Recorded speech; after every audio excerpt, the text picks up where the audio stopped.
Al-Mawqur lahu Syekh Ahmad Badawi rahimahullah. Kita dalam memperingati setengah abad lebih sedikit bangunan yang beliau mulai, bangunan yang menurut firman Allah Subhanahu wa taala, la masjidun ussisa 'ala taqwa min awwal yawm ahaqqu an taquma fihi rijalun yuhibbuna an yatatahharu. Bangunan yang diridhai oleh Allah, karena sejak dimulai bangunan ini, semua yang masuk keluar di sini adalah tergolong daripada golongan ahli ilmu, tergolong daripada golongan yang mau mencari ilmu atau memberi apa yang dia miliki daripada ilmu Allah Subhanahu wa taala. Ilmu yang pangkal dan pusatnya, sumber utama dan pertamanya adalah kitabullah. Umat Islam di zaman sekarang mundur, tidak ada sebab lain kecuali mereka meninggalkan Al-Quran. Umat Muhammad sallallahu alaihi wasallam dalam menghadapi Al-Quran ini ada 5 macam. Ada yang belum bisa membaca Al-Quran sama sekali, walaupun dia mengakui bahwa Quran ini adalah kitab yang turun daripada Allah Subhanahu wa taala. Belum pernah membaca karena tidak ada waktu untuk mempelajari. Yang kedua, cuma bisa membacanya saja dalam huruf dan kata bahasa aslinya, bahasa Al-Quran. Yang ketiga, ada yang bisa membaca dan mengerti maknanya. Yang keempat, yang bisa membaca dan mengerti maknanya serta mengamalkan isinya. Yang kelima, wa haula'i afdaluhum, yang bisa membaca, mengerti isinya, mengamalkan dan memperjuangkan supaya lain manusia juga menikmati kemurahan Allah dalam sebuah kitab yang diturunkan oleh seorang manusia yang tidak membaca dan tidak menulis, merupakan ibu dari segala kitab, merupakan kitabnya umat manusia di setiap ruang dan setiap zaman. Apakah dia sudah menjadi muslim apa masih kafir, maka kitab Quran adalah kitabnya. Dia mau atau tidak mau, dia mengerti atau tidak mengerti, dia terima atau dia tolak, itu salah sendiri. Namun tidak ada jalan bagi manusia yang ingin hidup bahagia di dunia kecuali melalui pintu kitabullah dan sunnah Rasulullah sallallahu alaihi wasallam. Sudah jelas di dalam dunia, menurut term Al-Quran dibagi 2. Ada mukmin, ada kafir. Ada yang ingkar kepada Allah dan ada yang menerima, menyerah kepada Allah. Muslim, aslama yuslimu, wa man yuslim wajhahu lillah, yang menerima apa yang dibawa oleh Rasulullah sallallahu alaihi wasallam. Yang kafir, yang menerima Al-Quran, senantiasa memusuhi umat yang sudah menerima kebenaran ini. Kebenaran bukan sembarang kebenaran, kebenaran mutlak. Kebenaran yang hidup 1400 tahun, 1400 tahun melangkahi kepala tiap umat manusia sampai ke Indonesia. Kepala seorang profesor, kepala seorang yang buta huruf, kepala seorang yang bijaksana dan cendekiawan, kepala seorang politikus. Al-Quran tetap Al-Quran, seperti batu karang di tengah lautan. Biar ombak membadai, biar taufan mengamuk, biar halilintar membelah bumi, namun Al-Quran tetap Al-Quran. Yang menerima merasa lega dan bahagia, yang tidak menerimanya dia sumpah gelisah. Amerika Serikat kurang apa? United States of America kekurangan apa? Sudah maut sampai ke satelit.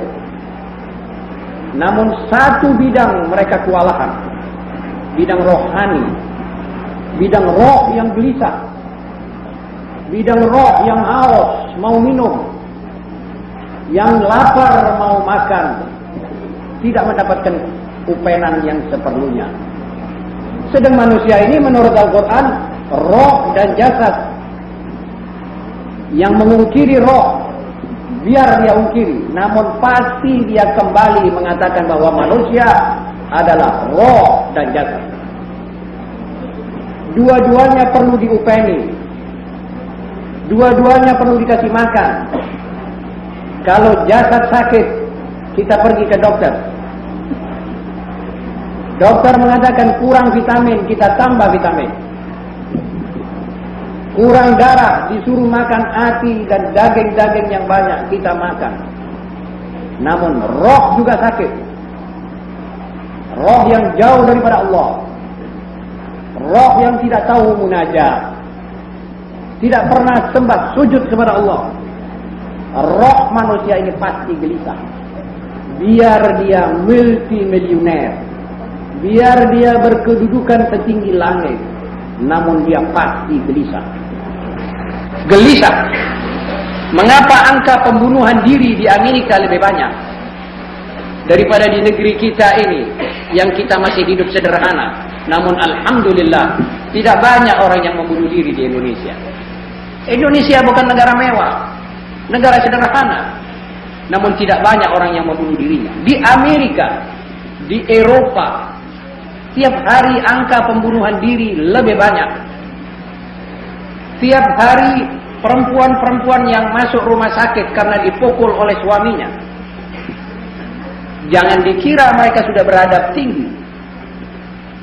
Kalau saudara membaca koran atau majalah-majalah yang terbit daripada Eropa dan Amerika, saudara akan tahu rahasia itu bangsa yang kita superiorkan di atas langit.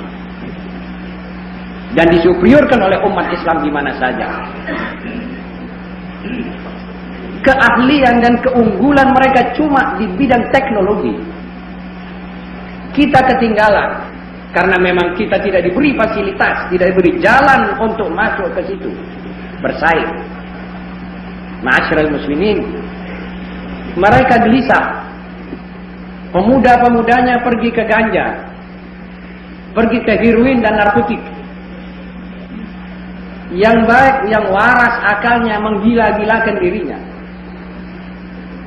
Datang kebudayaan hipis dengan tema-temanya yang ajaib, memperempuankan lelaki dan melaki-lakikan perempuan. Ma'asyiral muslimin, ini semua akibat kegelisahan rohani. Tidak tenang. Nuwun sewu seperti cacing kepanasan. Rohnya yang gelisah. Otak tetap segar, tapi roh gelisah. Obat mereka Al-Quran. Fa'aina tadhabun? Mau kemana kamu wahai manusia? Kami Allah yang menciptakan kalian ini. Kami yang menciptakan sejarahmu. Kami yang menciptakan bola bumi yang kecil ini, yang kamu tempat tinggali. Allah Rabbul Alamin. Ini dia Rasulku yang terakhir. Dengan kitab dan konsep hidup untuk kamu turun-temurun selama ini bola bumi masih kuizinkan untuk bergerak. Apa artinya bola bumi? Bola bumi ini adalah seperti semut, bahkan lebih kecil dari semut. Saudara tahu itu matahari yang diceritakan oleh Allah bisa muat 8 juta bola ini ditaruh di perutnya matahari. Kawan-kawannya matahari bisa memuat 8 juta seperti bola yang kita tempati ini. Dan ilmu astronomi yang modern dengan teleskop di Mount Palomar di Amerika telah menemukan beberapa ratus ribu matahari yang seperti ini. Ini paling kecil. Ada matahari yang 2 miliar matahari ini bisa masuk di matahari yang atas. Jadi berapa ratus miliar bumi manusia di tengah-tengah ini tempat yang paling kecil. congkak, sombong, tidak mengenal Tuhan. Seorang komunis berkata, Tuhanmu adalah tanganmu. Atau orang-orang yang menyembah selain daripada Allah, tanpa malu, tanpa sadar, menyembah berhala, menyembah manusia, menyembah asnam. Manusia-manusia ini akan gelisah. Ma'asyiral muslimin, karenanya 53 tahun bangunan dan organ ini dibangun oleh seorang saleh. Saya tidak kenal dengan Kiai Badawi, Allah yarham. Tapi kalau saya melihat anak-anaknya, putra-putranya, cukup saya kenal siapa dia. Anil mar'i la tas'al wasal an qarinihi. Anil mar'i la tas'al wasal an abna'ihi. Jadi 50 tahun ini tempat dibaca Quran di sini. Harapan saya hendaknya ditingkatkan pengertian tentang Al-Quran. Umat Islamlah mestinya paling banyak bersembah sujud kepada Allah dan syukur.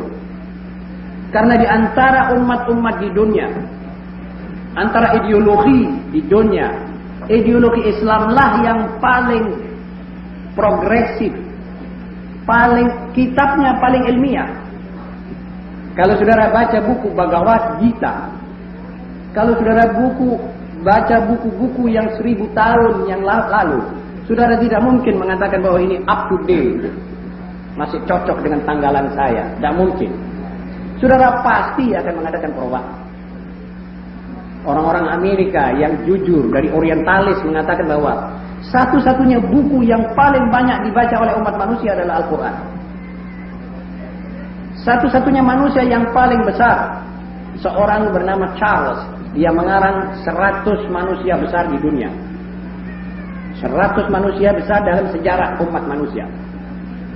Dia kata dalam mukaddimahnya, saya mencari, menilai manusia-manusia. Akhirnya saya terpaksa menaruh Muhammad adalah nomor 1.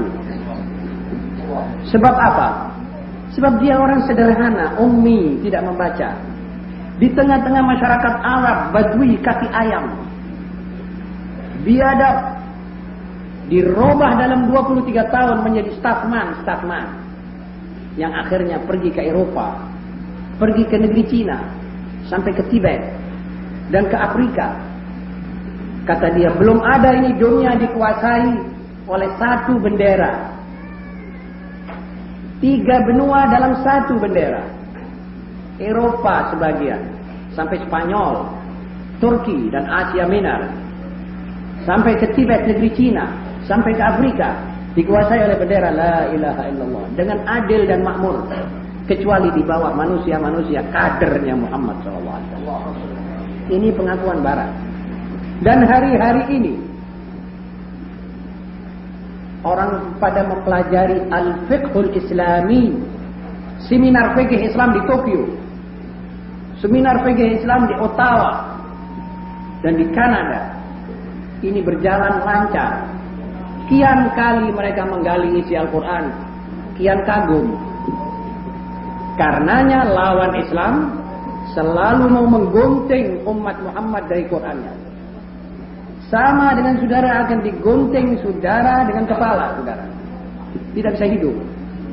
Umat Muhammad kalau jauh dengan Quran, dia pasti lemes dan mati. Kalau umat lain menjauhkan kitab sucinya, dia jaya. Sebab kitab sucinya sudah tidak up to date. Saudara tahu apa kata orang-orang yang menyaksikan Al-Quran dari dekat? Di Jerman orang mempelajari pada sebelum Perang Dunia Kedua bagaimana cara mengirim barang dari satu tempat ke lain tempat, seperti dari Cilacap ke Banyuwangi dengan kecepatan kilat. Dari mana ini pikiran? Dia bilang, kami baca Al-Quran. Al-Quran sudah merintis ini. Riwayat Nabi Allah Sulaiman alaihi salam dengan Raja Balqis. Nabi Sulaiman berkata, "Man ya'tini bi'arsh ayyukum ya'tini bi'arshiha qabla an ya'tuni muslimin." Qala ifritun minal jinn, "Ana atika bihi qabla an taquma min maqamik." Wa inni 'alaihi laqawiyyun amin. Sulaiman mengatakan kurang cepat. Waktu Nabi Sulaiman minta supaya kursi mahligai raja ratu perempuan dari Sabah, antara Sabah dengan Palestina kira-kira 3.000 kilo. Berkata Sulaiman kepada kalangannya dan anak buahnya sebagai maharaja di raja, siapa yang bisa membawakan kursi ratu perempuan itu ke sini secepat mungkin? Satu orang dari jin anak buahnya mengatakan, ya Paduka Raja dan Nabi, saya akan membawa itu sebelum Anda bangun dan duduk lagi. Dia bilang itu lama itu. Saya minta lebih cepat. Wong cuma berdiri, duduk katanya masih lama. Lalu siapa? Berkata orang yang mempunyai ilmu tentang Al-Quran. Itu waktu Quran belum ada. Tetapi nafas daripada Alkitab. Qala alladhi 'indahu 'ilmun minal kitab ana atika bihi qabla an yartadda ilaika tarfuk. Sebelum matamu kejip, nuwun sewu sebelum ketip. Betul. Kata Sulaiman, hadza min fadli rabbi. Ini adalah dari kemurahan Tuhanku. Liyabluwani a'ashkuru am akfur. Saya diuji oleh Allah, saya syukur apa tidak? Saya syukur kepadamu ya Allah. Coba lakukan. Dan dilakukan dan terjadi. Begitu Nabi Sulaiman memerintah begitu, itu kursi sudah di depan. Ma'asyiral muslimin. Apa yang tidak ada di dalam Al-Quran? Arsitektur. Bangunan apa di dunia sekarang yang lebih indah daripada yang digambarkan oleh Al-Quran sebagai tingkat yang paling tinggi dari bangunan-bangunan yang pernah diciptakan oleh manusia. Yang tegelnya atau marmernya itu seperti air. Sampai manusia masuk ke situ dia kecelik. Dia angkat kaki, dia sangka ini air. Saya kira di zaman sekarang masih belum ada. Tapi wallahu a'lam tahun-tahun berikutnya ini. Dalam Al-Quran sudah ada. Bahasa hayawan. Belum ada dunia sekarang yang modern dalam ilmu segala macam yang menyusun alfabetnya. Binatang punya kata-kata dan suara. Dalam Al-Quran sudah ada hudhud. Sebab dalam kerajaan Nabi Allah Sulaiman ini ada segala perkembangan baru yang diciptakan oleh Allah dewasa itu dan merupakan pembukaan jalan bagi umat yang paling modern sekarang ini. Al-Hudhud bicara dengan Nabi Sulaiman. Ma liya la ara al-hudhud am kana min al-ghaibin law a'adibannahu 'adaban shadidan aw la albahannahu aw la ya'tiyanni bi sultanin mubin. Wa tafaqqada at-tayra faqala ma liya la ara al-hudhud. Nabi Sulaiman mencari burung hudhud. Kemana ini hudhud? Kenapa dia tidak datang? Kenapa dia tidak hadir sebagaimana biasanya? Kalau tidak ada sebab dia cuma begitu menilap saya akan sembelih dia. Tiba-tiba datang hudhud. Berbicara dengan lidah yang fasih. Mengatakan Nabi Sulaiman dengan bahasanya, Nabi Sulaiman di sana ada seorang ratu perempuan yang menyembah berhala. Wajadtuha wa qaumaha ya'buduna lisyamsi min dunillah, menyembah matahari. Jadi kaum Mitraisme seperti Jepang. Ma'asyiral muslimin, Nabi Sulaiman baru mengambil satu tindakan sebagai tadi. Semut, kalau binatang yang jalannya saja kita tidak dengar, bagaimana bahasanya? Ada manusia sudah mengerti bahasa semut. Tapi dunia sekarang belum bisa menyusun alfabetnya semut. Kalau hudhud sudah terang perkutut juga ada bahasanya. Sudah jelas juga sapi dan lain-lainnya sudah jelas ada bahasanya. Tapi siapa yang sudah mulai menyusun alfabet baik binatang-binatang dan hewan itu? Inilah persoalan Al-Quran mendahului zaman sekarang. Saudara-saudara, tentang astronomi, Al-Quran berkata bahwa ada beberapa planet ada penghuninya. Dalam surat Asy-Syura, kalau tidak salah ayat 29, A'udzu billahi minasyaitonir rajim, wa min ayatihi khalqus samawati wal ardh wa ma batha fihima min dabbatin wa huwa ala jam'ihim idza yasha'u qadir. Dan dari tanda-tanda kebesaran Allah adalah penciptaan langit-langit dan bumi serta penebaran makhluk-makhluk melata, itu namanya dabbah. Makhluk-makhluk melata. Dan Allah apabila berkehendak akan mempertemukan mereka itu. Entah di bumi, entah di sana, atau entah di mahsyar. Nanti. Ilmu astronomi yang paling modern sekarang belum bisa memastikan ada makhluknya apa belum. Tetapi mereka sudah ketemu bahwa beberapa ratus ribu planet, hawa dan udaranya, atmosfernya sama dengan bumi. Jadi bisa ditempati oleh makhluk hidup. Tapi belum berani memastikan apakah ada makhluk hidup atau tidak. Al-Quran sudah mendahului, mengatakan ada makhluk hidup. Kamu carilah dia. Tantangan Al-Quran kepada zaman. Tetapi sayang ini Al-Quran disengitkan oleh semua golongan. Oleh anak kandungnya sendiri, oleh umat Islam, Quran tidak dimanfaatkan. Saudara tahu yang menyebabkan profesor-profesor sebelum Eropa bangun, sebelum kebangkitan Eropa, yang menciptakan profesor-profesor zaman dahulu, Avicenna, Abu Ali, Al-Husain Ibn Sina, yang membuat satu analisa tentang demam malaria, tentang demam campak, demam gabak. Ini profesor-profesor Muslim di Spanyol. Sebelum Eropa tahu angka 0. Dari mana dia belajar? Apa ada sekolah kedokteran di waktu itu?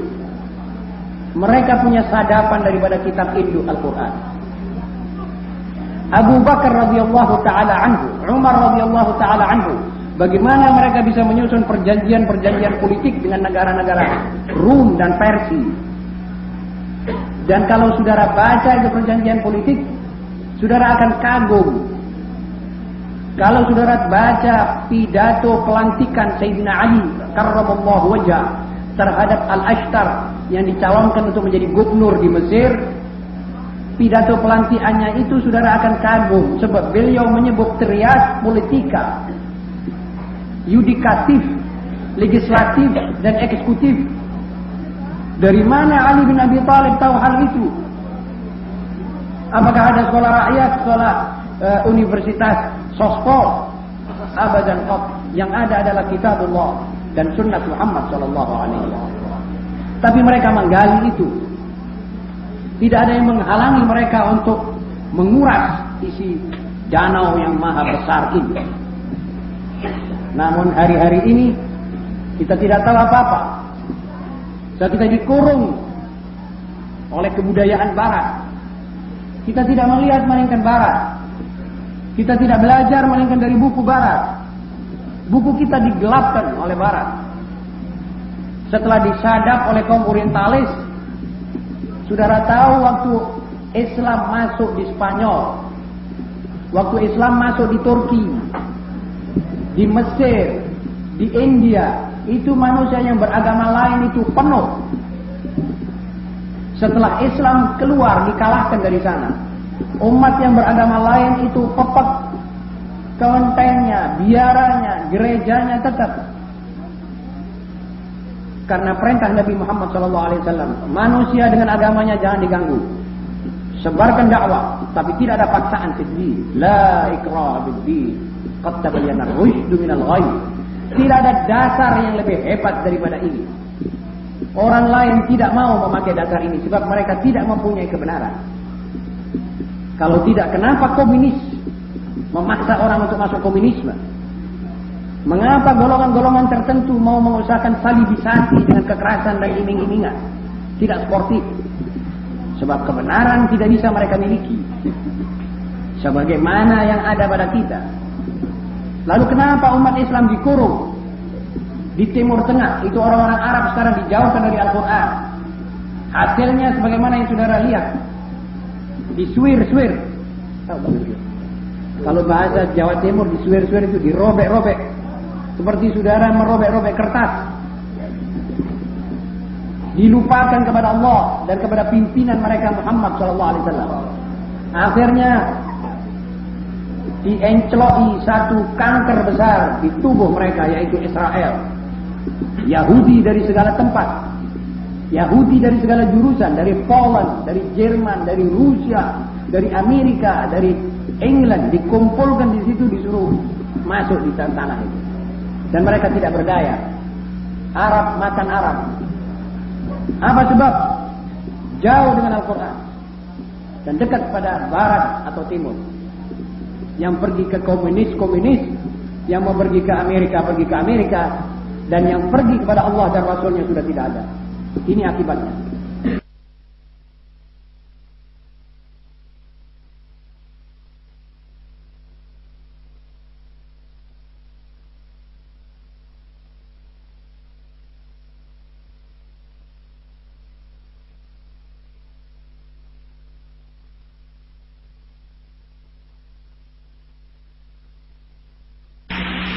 Ini perlu kita hati-hati, saudara-saudara. Apalagi kalau itu anak sudah duduk di muka TV, maghrib, pergi ke Amerika, dan yang pergi kepada Allah dan Rasulnya sudah tidak ada. Ini akibatnya. Kalau mereka mengerti politik, kalau mereka mau belajar politik, maka politik mereka bisa ditemukan dalam satu ayat saja dalam Al-Quran. Percaya saudara-saudara bahwa Al-Quran mengajarkan umatnya berpolitik? Allah Subhanahu wa taala berkata, "Laisal birra an tuwallu wujuhakum qibala al-masyriqi wal maghrib." Bukanlah suatu kebajikan dan kebaikan apabila Anda mengarahkan wajahmu ke arah timur atau ke barat. Dan Maha Suci Allah yang hari ini istilah barat dan timur hanya persis dipakai untuk dua blok Amerika CF dan blok Soviet CF. Arab pergi sebagian ke timur, Syria, Irak, dan Yaman Selatan, dan ada yang ke barat, Saudi CS. Ini hasilnya. Qurannya ditinggal, saudara-saudara, dan banyak lagi hal. Dan kita pun, kalau kita lama berpisah dengan tangan Nabi Muhammad SAW, tidak menuntun kita, dia jalan sendiri dan kita jalan sendiri. Kita akhirnya mengawai-ngawai Nabi, sudah ada kelihatan Nabi. Kita akan jalan di dalam petang gedetnya jahiliyah di mana-mana. Sebab kalau manusia sudah tidak bertahkin kepada Allah, akan bertahkin kepada apa? Akan bertahkin kepada hawa nafsu, kepada akal yang terbatas, kepada pikiran yang terbatas, mata yang terbatas, pandangan yang terbatas. Akan merupakan manusia yang cakar-cakaran. Akhirnya hukum adalah hukum rimbaisme. Siapa yang kuat, dia yang berkuasa. Ini dunia sekarang. Kenapa mereka berlomba membuat senjata? Sebab yang paling super kekuatannya, dialah yang jagoni dunia ini. Rimbaisme. Negara-negara kecil ditaklukkan, dipaksa untuk masuk ke bloknya. Waktu Stalin ditanya oleh salah satu orang, kenapa Tuhan tidak menghargai negara-negara yang mau netral, tidak berblok-blokan? Dia bilang itu teorinya orang bodoh. Di dunia tidak ada blok-blokan. Yang netral itu adalah orang yang bahlul, yang bodoh. Ya pasti ikut salah satu daripada kekuatan besar. Kami tidak akan biarkan manusia netral. Kalau tidak ada blok-blokan. Yang netral itu adalah orang yang bahlul, yang bodoh. Ya pasti ikut salah satu daripada kekuatan besar. Kami tidak akan biarkan manusia netral. Kalau perang dunia ketiga kami akan lintasi negerinya. Dia mau atau tidak mau. Saudara-saudara, begitu aliran mereka, begitu pikiran mereka. Apa pula yang kita sanjung mereka, yang kita hormati? Saudara tahu pikiran-pikiran kita sekarang ini. Saya khawatir kalau kita terlalu jauh, kita nanti akan dikibuli oleh setan-setan yang bertopeng manusia, dan kita akan pergi ke barat secara tidak sadar. Akhirnya paham kita hilang, kebangsaan kita hilang, kepribadian kita hilang. Saudara tahu mengapa pemuda-pemuda Indonesia sekarang yang kita lihat, anak-anak kita, baik muda atau mudi, mengapa mereka lebih senang berpakaian seperti anak-anak hipis, Di sini lengannya dipasang bendera Union Jack, bendera Inggris, atau bendera Australia, atau bendera atau itu burung Garuda hitam ditaruh di sini, kuning dasarnya, hitam burungnya. Itu Garuda pernah dipakai oleh Hitler tahun 33, dipancakan di gedung Reichstag, gedung parlemennya Hitler. Itu dipakai oleh pemuda kita dengan gaya dan jalannya kaum hippies. Mengapa mereka tidak malu berjalan dengan pakaian dan lambang-lambang serta bendera-bendera negara asing? Apa sebab? Sebab kepribadiannya sudah dilumerkan oleh agen-agen subversi yang menjadikan pemuda Indonesia ini sudah tidak mau kepada bangsanya. Dia jijik melihat itu Bhinneka Tunggal Ika punya Garuda. Dia tidak pandang itu. Dia seperti orang tidak punya bendera merah putih. Dia pergi kepada barat. Dia cari bendera United States of America. Apa sebabnya? Coba saudara periksa dia. Saudara akan temukan dia ini sebetulnya anak keblinger. Dan lebih aneh daripada segala keanehan, hal-hal semacam ini berjalan terus di hadapan kita orang tua-tua. Di hadapan siapa saja. Dan dibiarkan. Lebih aneh lagi daripada itu. Kalau ini kita biarkan, berarti itu asing, dan paham asing akan terasa lebih terhormat di dadanya lebih daripada paham kebangsaannya dan kepribadiannya. Tapi bangsa-bangsa lain ada yang kuat. Waktu beberapa orang Cina, mahasiswa Cina di Berlin, diejek oleh orang-orang Jerman di sana, sama-sama sekolahnya. Diejek karena dia masih makan dengan supit, won sewu, yang suaranya kalau nyerot itu nasi seperti mentok saja. Diejek oleh orang-orang Jerman. Dia senyum saja. Dia bilang, kenapa kamu ngejek? Kamu kira kami akan menjadi gila makan dengan sendok garpu seperti Tuan? Ini kebudayaan kami. Tuan mau.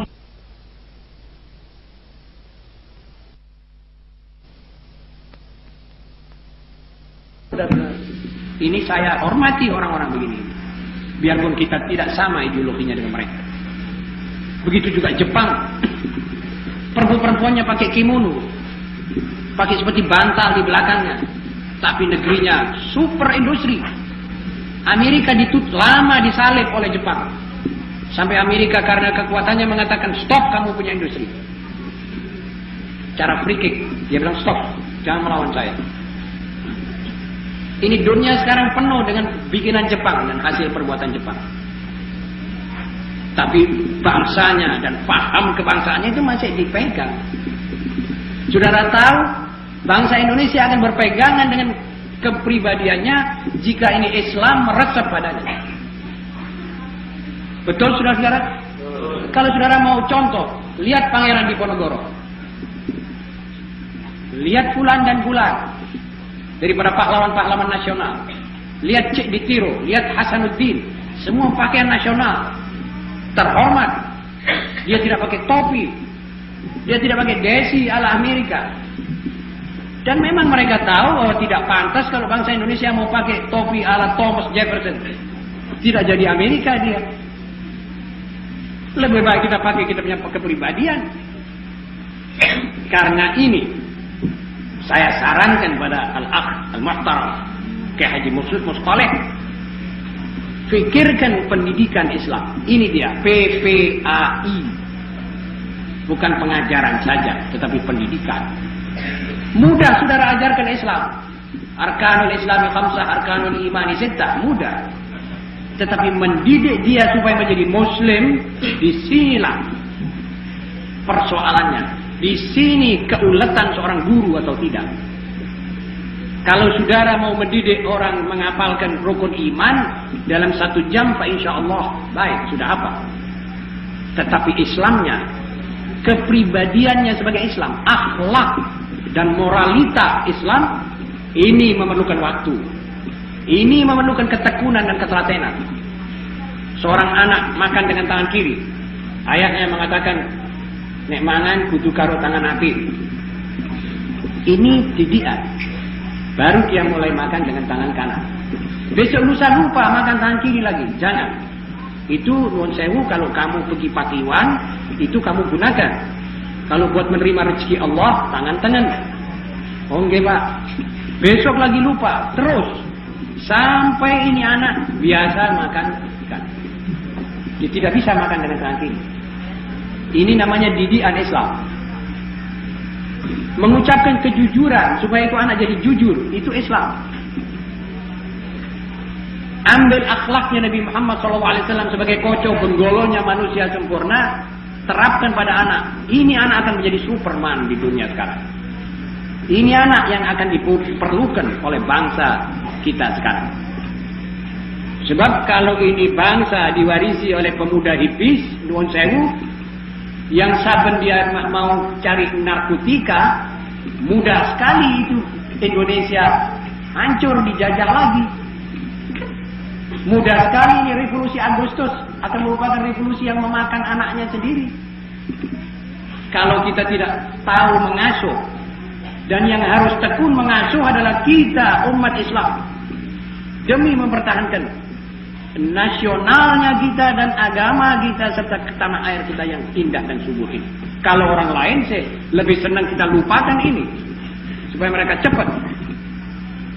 Siapa yang menyebarluaskan candu? Kenapa sekarang Indonesia lebih pesat orang-orang yang memasukkan morfin dan lain-lainnya? Ini supaya pemuda kita semuanya kaum morfinis. Mengapa pabrik-pabrik khamr semakin banyak? Supaya kita punya pikiran menjadi pikiran seorang alkoholis. Kalau kita sudah mempunyai pikiran alkoholis, kita sudah tidak bisa memikir sesuatu dengan jitu dan tegas. Mereka merusak, kita harus membangun. Dan memang lebih berat orang yang membangun. Satu kantor besar seperti kantor Gubernur di Surabaya, kalau kita mau jatuhkan dengan 1 menit jatuh, hancur sama sekali menjadi puing. Tapi membangunnya belum tentu 2 tahun. Karenanya seorang ulama, karenanya seorang zu'ama dan ustadz harus tekun. Dan paling mulianya pekerjaan sekarang menurut nilai Islam adalah mendidik anak. Menjadi seorang anak yang muslim, yang soleh, yang jujur. Dan ini perlu latihan, perlu didikan. Kalau kita sedang makan, ada tamu memanggil, lalu ayah berkata kepada anaknya, "Kandhanono bapak sare." Ini orang mendidik anaknya untuk menjadi pembohong.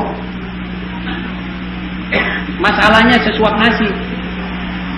Katakan bapak orang nono, bapak ning luar kota, padahal ayahnya di dalam makan.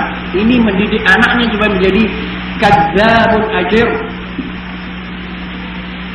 Ini perlu kita hati-hati, saudara-saudara. Apalagi kalau itu anak sudah duduk di muka TV, maghrib, tidak baca Quran, sholatnya diundurkan, lalu melihat film-film barat, koboi-koboi, akhirnya itu anak berat untuk saudara didik. Saya kumpulkan satu majalah namanya Spiegel dari Jerman. Insya Allah saya akan tulis data-datanya kecelakaan TV buat anak-anak di sana. Mereka sendiri yang menciptakan TV itu sudah sambat bahwa TV tidak baik buat anak-anak. Pengacara dan pengatur itu sudah memikirkan soal yang komersial lebih banyak daripada soal-soal moral. Di Jerman, di Amerika, nanti saya akan bawa itu majalah, saya akan terjemahkan ke bahasa Indonesia supaya kita tahu. Sampai dibikin data, 15.000 jam itu anak daripada umur 5 tahun sampai selesai SMA, dia melihat TV. 15.000 jam dibandingkan dengan 11.000 jam di sekolah. Dan dicoba secara eksperimen. Mereka itu memang dalam soal ini harus kita akui, mereka teliti. 2 anak, yang satu dipertontonkan film koboi, pukul-pukulan, antem-anteman. Yang 2 disuruh lihat film-film seks.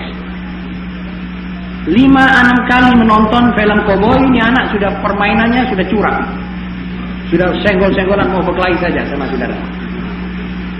Jangan heran kalau kita melihat banyak pemuda-pemuda dengan pemuda sebayanya taburan. Apa sebab? TV. Atau buku-buku. Atau majalah-majalah. Atau komik. Jadi sekarang ini saudara-saudara, Memang betul apa kata kiai-kiai dan para ulama dahulu. Anak mesti diisolir. Buat sementara diisolir. Rabbi adkhilni mudkhala sidq wa akhrijni mukhraja sidq waj'alni min ladunka sultanan nasira. Masukkanlah aku ke tempat benar yang penuh kebenaran ya Allah. Kemudian aku keluarkan dari tempat yang penuh benar dan kebenaran itu sebagai penganjur kebenaran. Perlu ada isolasi sistem dalam pendidikan. Sebab masyarakat tidak membantu. Sekolah tidak banyak lagi memberikan sesuatu yang sifatnya akhlak. Koran-koran juga tidak ikut membantu. Advertensi yang kita lihat juga tidak ikut membantu mendidik. Kadang-kadang kita melihat, ucapkan berbintang, lalu terjunlah ke dunia internasional. Anda akan bahagia kalau Anda isap rokok kretek. Cap ini. Macam-macam kata-kata yang belak, yang palsu diucapkan. Lah itu anak umur 13-14 tahun tidak mengerti. Dia kepingin rasa dunia internasional, dia bilang coba saya minta 1 botol bir bintang. Wa akhiru da'wahum, jadi alkoholis. Bukan ke dunia internasional, tetapi ke got nuwun sewu, ke Selongkar. Ini perlu dirubah. Ini anak mesti dimasukkan dulu dalam satu rumah yang dididik, tidak mendengar apa-apa kecuali qala Allahu qala Rasulullah Muhammad SAW. Sampai ini anak immune, kebal, baru dikeluarkan. Kalau tidak rusak. Mengapa banyak anak yang melawan ayahnya dan melawan ibunya? Sebab sekarang ini ada geng, ada golongan yang memakai cara seperti kita ini kira-kira ya, seperti ingat-ingat Cina waktu dia disebari candu oleh Inggris tahun 1874. Opium War, perang candu. Supaya Inggris menjajah negerinya, dikasih candu dulu itu bangsa. Kita sekarang disebari morfin, narkotika, heroin dan macam-macam. Jadi ini semuanya tidak membantu mendidik. Baca koran mengatakan itu orang pencuri, ini orang korupsi, 6 miliar, 7 miliar. Tidak disebut apa-apa sanksinya, cuma itu saja. Ini untuk kepentingan siapa berita-berita begini dimuat? Seorang istri mengkhianati suaminya, dimuat dengan data-datanya yang lengkap di satu majalah. Untuk kepentingan siapa ini berita dimuat? Apa menguntungkan anak-anak gadis kita yang membaca? Tidak. Karena itu mesti ada isolasi, masukkan dalam satu pondok. Dan ini sistem yang dipakai oleh kiai-kiai dan ulama dulu. Karenanya Islam bertahan di tengah-tengah penjajahan Belanda. Dan di tengah-tengah ajakan-ajakan Belanda untuk membelandakan bangsa Indonesia. Ini Islam bertahan. Sebab didikan sudah cukup. Kalau sekarang kita ketinggalan, maka kita tidak akan dapat lagi pemuda yang bisa digunakan dan diandalkan untuk memikul tanggung jawabnya kelak apabila kita sudah meninggalkan dunia ini. Karena itu, wahai saudara-saudara sekalian, masalah sekarang adalah masalah pendidikan. Dan pendidikan bisa didapat melalui ajaran Nabi Muhammad SAW. Sempurna, mudah diterima, dan tidak ada lagi khawatir sama sekali.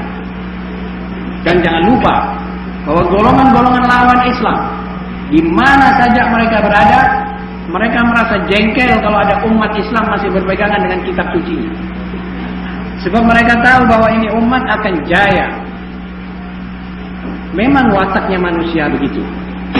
Orang pencuri, maaf, dia paling benci kalau melihat orang yang tidak ikut sama dia. Orang tukang minum paling benci kalau ada orang duduk tidak minum. Orang ahli main paling benci kalau melihat ada satu orang tidak mau main. Jadi mesti main baru dia lega. Karena itu kita mesti hati-hati. Kita mesti waspada. Kita mesti tetap iman kita dan tetap pikiran kita. Karena itu saudara-saudara, sudah tidak ada jalan lain kecuali kita kembali kepada Allah, tekun mendidik anak, tekun juga memelihara dan mengatur sekolah-sekolah dan organ-organ pendidikan seperti ini dengan ketelatenan dan kesabaran, dan betah mengalami serba kekurangan seperti yang ada di mana-mana ini. Jadi tidak ada pesantren sekarang ini yang boleh dikatakan mewah dan kaya. Pesantren ya begini kehidupannya. Cuma ada orang yang tidak telaten, baik kiainya maupun muridnya. Dia kesusu pergi ke sana, pergi ke sini, meninggalkan dia punya pondok. Akhirnya ini pondok lengang. Akhirnya itu murid-murid semburatan semua. Dan akhirnya masing-masing pergi ke tempat-tempat di mana mereka tidak bisa mendapatkan didikan seperti di tempat yang semula. Karena itu kita harus tekun dan kuat.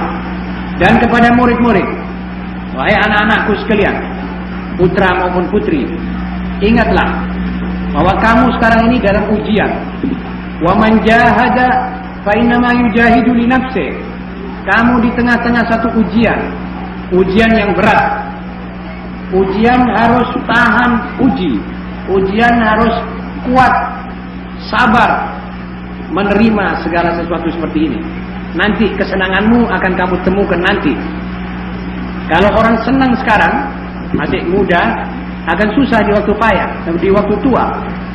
Kalau orang payah di waktu dia masih kecil, susah mencari, dia nanti akan besar dan akan mengatakan inilah hasilnya. Sedang dunia sekarang sudah memandang Islam. Saudara-saudara, dunia sekarang ini sudah melihat Islam sebagai satu-satunya alat kekuatan bagi suatu bangsa. Saudara percaya bahwa Andre Young, wakil Amerika di PBB, mengatakan bahwa satu-satunya kekuatan, satu-satunya yang dikejar-kejar oleh seluruh pemerintahan di dunia untuk dihancurkan dan tidak hancur adalah Islam. Ini Andre Young mengatakan, bukan saya. Kalau saya, saudara akan katakan saya fanatik. Dalam majalah New York Times Februari, di dalam rangka dia berbicara dengan Khomeini, dengan tentang Iran dan Khomeini, dia bilang satu-satunya kekuatan yang dikejar-kejar oleh seluruh pemerintah adalah Islam. Dan tidak bisa dipecahkan. Mereka lupa bahwa ini Al-Quran dijamin oleh penguasanya, oleh yang menurunkan bahwa ini adalah untuk selama-lamanya, abadi. Mereka tidak tahu bahwa Al-Quran ini sudah ada jaminan, inna nahnu nazzalna dzikra wa inna lahu lahafizun. Mereka tidak baca bahwa Allah berfirman, yuriduna liyutfi'u nurallahi biafwahihim. Mereka mencoba ingin menyebul, meniup nur cahaya Allah dengan mulut mereka. Apakah bisa itu? Apakah bisa manusia di tempat ini mau menyebul matahari supaya padam, tidak menyala? Jangankan matahari, apakah kita kuat menyebul ini listrik supaya dia tidak menyala? Ma'asyiral muslimin, ini nanti mereka akan ketahui. Dan Islam sekarang ini di mana-mana masih dimong oleh Allah Subhanahu wa taala, masih dijaga. Saudara tahu keuangan itu di tangan umat Islam di dunia. Karenanya salibisme internasional dan komunisme internasional hasut, derengki. Kekayaan dunia adalah di tangan-tangan umat Islam. Cuma umat Islam tidak bisa mempergunakannya. Hasil-hasil bumi adalah dari negeri-negeri Islam. 80%. Kalau saudara baca ini statistik dari PBB, saudara akan heran. Lautan ini ada 7 lautan, semua negeri-negeri yang ada umat Islamnya bisa menjenguk pada lautan itu. Amerika mempunyai satu terusan, yaitu Panama. Itu pun berbagi antara dia dengan negara, bukan negara Amerika. Umat Islam mempunyai Bosfor di Turki, mempunyai Suez Canal di Mesir, mempunyai Gibraltar di Maroko, dan Teluk Persi, dan Babel Mandab di Adan. Berapa terusan? Kalau mereka ini bersatu, mempunyai satu pikiran yang baik, maka sebenarnya umat Islam akan senang. Umat Islam akan bahagia. Tetapi rongrongan dan hasutan daripada Yahudi internasional dan macam-macam lawan komunis dan lain-lainnya masih terus akan berjalan. Karena itu kita memerlukan manusia-manusia kuat. Kuat ideologinya, kuat imannya, kuat ekonominya. Baru nanti akan ada tertib yang baik yang bisa dirasakan oleh seluruh umat dunia. Seperti orang yang tadinya tidak mau, sekarang pasti mau. Jepang sekarang sudah mulai tertarik oleh Islam. Ingat bahwa Jepang adalah negeri industri yang terhebat di dunia. Bekas menteri listriknya masuk Islam, dan dia sanggup mengislamkan. Sekarang ini menurut dia punya laporan 40 orang tiap minggu masuk Islam. Enoki jago bulat masuk Islam. Di Eropa jangan tanya, beratus profesor yang masuk Islam. Ada satu perempuan dari Amerika namanya Maryam Jamila, dia mengganti, asalnya Margaret. Dia karang tentang terjemahan Al-Quran dalam bahasa Sweden. Indah sekali. Dan kalau saudara lihat pakaiannya, saudara kagum. Ditutup semua mukanya ini. Kalah ibu-ibu muslimat yang lahir di tengah-tengah Islam. Maaf ibu-ibu. Rapi sekali. Pakai kaos kaki. Rok panjang. Ya seperti rok seperti mukna gitu. Tidak kepres. Dan itulah yang dimaukan oleh agama Islam. Itulah pakaian perempuan. Dia begitu belajar tentang Islam sehingga dia cepat menerjemahkan Al-Quran ke dalam bahasa Sweden. Bahasa nenek moyangnya. Dia kelahiran di Amerika, tapi dia asal Sweden. Dan dia sekarang membuat satu penjelasan apakah benar Islam mengungkung kaum wanita dan menekan kaum wanita. Nanti itu akan diterjemahkan ke bahasa Indonesia supaya umat Islam di sini mengerti siapa gerangan yang mengekang wanita. Islam mensuperiorkan wanita. Islam membebaskan mereka dari cari rezeki. Suaminya yang harus cari. Dia ditaruh di satu tempat, diberinya tugas yang lebih berat dari suami. Lebih berat dari mencari duit. Dia diberinya tugas untuk mengemong anak dan memelihara, mencetak kader-kader. Saudara tahu kenapa hari-hari ini tidak kelihatan banyak manusia seperti Pangeran Diponegoro, Panglima Pulim dan lain-lainnya? Apa sebab pahlawan nasional sudah sekarang sedikit? Sebab ibu-ibu yang tekun mendidik anaknya sudah berkurang. Imam Syafi'i waktu disusui oleh ibunya, itu ibunya kalau menyusui anaknya itu dia punya bacaan Al-Quran, hafalannya ibunya. Jadi sambil menyusui sambil dia baca, saya urus sufaha'u minan nasi ma wallahu an qiblatihim allati kanu 'alaiha. Ini anak 9 tahun sudah hafal Al-Quran. Bagaimana tidak? Ini ibunya hafal Al-Quran dan anak cuma mendengar ibunya atau ayahnya saban maghrib, saban waktu ulang-ulangi Al-Quran, dia sudah jelas apa. Kita punya anak-anak, ibunya belum pernah membuka kitabullah sama sekali. Ayahnya belum bisa membaca Al-Quran. Mau suruh baca Quran dari mana, saudara-saudara? Karena itu, inilah yang mesti kita garap bersama. Ini maksudnya Islam begitu. Tapi sekarang kaum ibu keluar dari rumah, pergi kerja ke kantor, anaknya tidak ada yang melihara, suaminya juga kerja ke kantor yang lain. Akhirnya ketemu dua-dua sudah pada capek tidur, akhirnya ada yang dinas malam. Akhirnya wal'iyadzubillah hubungan antara suami istri bisa renggang. Wa akhiru da'wahum perceraian lebih banyak. Sebagaimana di Eropa. So, kita ikut patuh dan kerjanya orang Eropa. Jadi kita sekarang mengalami apa yang dialami oleh Eropa.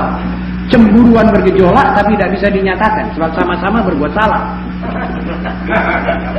Dan anak-anak sekarang membedal dari rumah karena melihat ibunya juga curang, melihat ayahnya juga curang.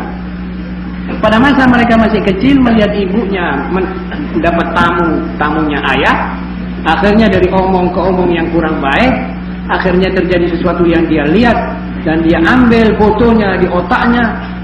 Satu waktu dia sudah balik, itu pita dengan filmnya diputar lagi. Dan di sini dia mulai benci kepada ibunya. Keluar melihat ayahnya di bar bersama gadis-gadis, minum dan serentengan ayahnya. Akhirnya dia lihat ayahnya khianat kepada ibunya. Akhirnya dia pulang ke rumah, melihat dua manusia ini bencinya bukan main. Akhirnya keluar dari rumah, minggat, membedal, berbuat semaunya. Akhirnya diparani oleh ibunya di bawah jembatan. Wahai anakku, kembalilah ke rumah. Kata dia, nyahlah engkau, pergilah dari sini, kau bukan ibuku. Datang ayahnya, dipukul sekali ayahnya oleh ini anak. So, dia sudah benci pada manusia yang saling berkhianat ini. Akibat satu kebudayaan barat yang sekular, tidak beragama, tidak bertuhan, dan cuma berhawa nafsu. Bagaimana manusia bisa hidup baik kalau manusia sudah ke situ? Sebenarnya kalau orang-orang itu tahu bahwa di dalam Islam inilah adalah kemurahan dan kenikmatan, mereka tidak akan menghalang-halangi umat manusia mempelajari al-Islam. Mereka tidak akan mengejar-ngejar Islam. Kalau Stalin membaca teori Nabi Muhammad SAW tentang perburuan dan tentang sosialisme, yang bukan nama sosialisme, nama Islam sendiri, maka Stalin tidak akan, Lenin dan Hegel atau Karl Marx tidak akan berbuat semacam keblinger ke dalam masalah agama, dan dia membenci agama, semua agama. Yang dibenci oleh dia adalah agama Kristen, satu agama yang pernah dianut oleh Karl Marx dan berbuat durjana di Prancis dan di Eropa dan di Amerika dan di Inggris. Waktu Karl Marx di sungai Thames di Inggris melihat anak-anak kecil disuruh nyerek kapal oleh kaum kapitalis, anak-anak di bawah umur dan perempuan-perempuan hamil suruh ngambil barang-barang, disuruh dipekerjakan begitu hebat. Akhirnya dia timbul marah. Dia pergi kepada pastor, kata pastor, ini adalah kehendak Tuhan. Dia bilang, persetan sama lu punya Tuhan. Kalau ini sampai begini manusia dianiaya dan orang dibiarkan, dan juga karena dia juga orang hebat tidak punya. Akhirnya dia karang satu buku, Das Kapital, menurut surat menyuratnya dengan Lenin yang tersimpan rapi di segala bibliotek. Dia bilang, wahai Lenin, aku istriku sekarang melahirkan, tetapi dia masih terus besar perutnya karena dia sekarang sedang busung lapar. Karanganku Das Kapital ditawar oleh seorang kapitalis pencetak buku dengan seharga 5 biji cerutu. Itulah timbul pikiran marah kepada kaum majikan dan kaum kapital. Dia buat satu teori yang memusuhi orang kapitalis. Sebetulnya Islam tidak begitu, Nabi Muhammad tidak begitu teorinya. Toh orang kapitalis diberinya kesempatan, tetapi di saat dia mencari harus diatur. Jangan merentekan duit, jangan menganakkan duit, jangan korupsi, jangan menerima rasuah, menerima suap, jangan berbuat rampok. Kalau kamu mau cari dari yang halal, silahkan. Kalau sudah dapat pun harus keluar zakat, harus keluar sedekah tatawwu dan lain-lainnya. Itu sebabnya kaum miskin di tengah-tengah dunia Islam dahulu tidak pernah dendam sama orang yang kaya, sebab orang kaya dianggapnya satu manusia yang saling memikirkan. Ma'asyiral muslimin, sekarang dan sampai 50 tahun lagi, kata George Bernard Shaw, seorang Inggris, mengatakan jangan khawatir, Islam ini akan menyelanda Eropa. Kalau aku mati setengah abad, maka agamanya Islam, agamanya orang Eropa adalah agama Islam. Ini George Bernard Shaw. Saya tidak mengerti itu George benar apa tidak benar. Yang jelas sekarang ini di London sekarang di masjid, dibuat masjid yang besar di Regent Park, masjid hebat. Anak-anaknya kaum muslimin kalau sore pergi ke situ, tidak boleh main di luar. Anak-anaknya orang Inggris belajar di situ. Pemerintah Belgia mengakui Islam sebagai salah satu agama resmi ada di Belgia, dan minta daripada ketua Islamic Center di Belgia untuk menyusun bagaimana mendidik taman kanak-kanak menurut ajaran Nabi Muhammad SAW. Pemerintah Belgia, pemerintah salibis. Apa sebab? Sebab mereka scientific, orang ahli pendidikan dan ilmu. Mereka mengatakan bahwa tidak ada jalan lebih daripada ini, lebih indah daripada ini. Apakah pantas kita bangsa Indonesia yang dilahirkan di tengah-tengah surat Al-Baqarah dan surat Al-Anfal, surat At-Taubah, sampai sekarang kita malah pergi ke barat?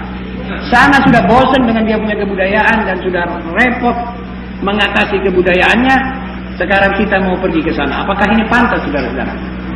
Tidak lain dan tidak bukan karena kita kurang menyelami Islam, kurang menyelami pendidikan menurut ajaran Islam. Karena itu jangan kita ketinggalan zaman.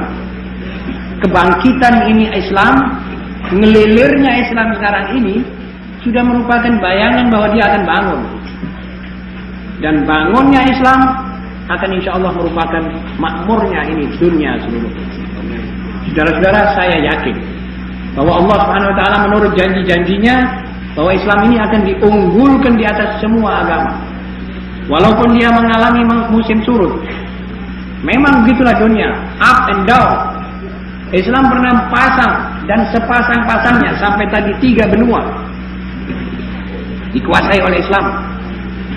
Masyarakat muslimin, waktu Islam keluar dari Spanyol, jangankan umatnya dihidupkan, mayit-mayit dibongkar, dibuang di laut. Biblioteknya Islam waktu itu sudah ada 1.600.000 manuskrip dibakar oleh Paus Sextus di alun-alun di Roma. Masyarakat muslimin ini fanatik. Di India, waktu Islam keluar dari India, tetap kelenteng-kelenteng mereka.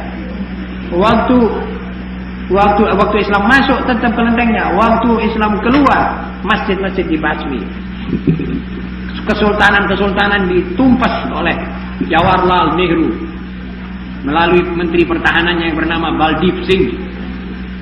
Saudara-saudara, ini fanatiknya golongan-golongan lain, tapi Islam tidak mengandung jahat dan tidak mengandung dengki. Saya heran kalau ini agama dikejar-kejar. Saya kepingin supaya umat manusia ini mengerti apa itu Islam sebenarnya. Kenapa mereka tidak mau mempelajarinya? Kenapa mereka enggan untuk mempelajari? Sudah jelas kalau tidak kenal tidak bisa cinta. Kenalilah Al-Quran. Kalau sudah kenal Al-Quran, saudara pasti cinta kepada Al-Quran. Penenang roh yang gelisah, pengisi otak yang kosong. Orang Arab itu kurang apa? Ummiyun, tidak bisa baca, tidak bisa tulis. Lihat sejarahnya mereka ini. Dari mana kalau tidak dari Al-Quran? Dan sekarang Eropa sedang mempelajari Al-Quran ini. Apa isi-isi pengetahuannya? Sehingga sekarang mereka mulai menyusun alfabetnya bahasa-bahasa hewan. Saudara, jangan kira itu perkutut. Menurut ajaran Islam, dia cuma menyanyi sia-sia. Dia menyanyi dengan zikrullah. Siapa yang tahu ini? Coba, kalau tidak Islam. Kita cuma mendengar suara yang indah. Tapi perkutut berzikir. Wa in min syai'in illa yusabbihu bihamdih. Itu kata di danau, itu perkutut, itu burung, itu semua suara yang saudara dengar itu zikrullah. Wa in min syai'in illa yusabbihu bihamdih. Begitu kata Quran. Dan tiap benda yang ada di dunia, yang bergerak maupun yang tidak, dia bertasbih kepada Allah. Jadi ini mix bertasbih kepada Allah. Nah, sekarang melalui alat-alat yang ditemukan oleh Amerika, melalui elektron, dia melihat ini barang bergerak, tidak diam. Jadi seperti tadi, burung, itu suara-suara burung merpati, suara gagak, suara apa, itu semuanya zikrullah. Cuma itu zikir, kalau menatap telinga kita tidak mengerti bahasanya, kita juga sedap merasakan, enak merasakan. Itu ombak yang menghempaskan dirinya ke pantai, itu semuanya zikir. Itu bergerak dengan karena Allah. Sampai ada satu orang ulama, saya ketemu dia di Jawa Timur. Saya bilang, saudara seperti saya juga senang suara perkutut. Dia bilang, iya, saya juga senang. Kalau Habib dengar, coba dia sekarang dengar. Dia dengar, dia bilang, khairun lakum. Saya bilang, Masya Allah, mudah-mudahan betul. Jadi dia bisa menafsirkan itu suaranya. Tapi saya kira ya bukan itu mestinya. Tapi zikrullah sudah jelas. Coba saudara-saudara kita semua sekarang ini sebagai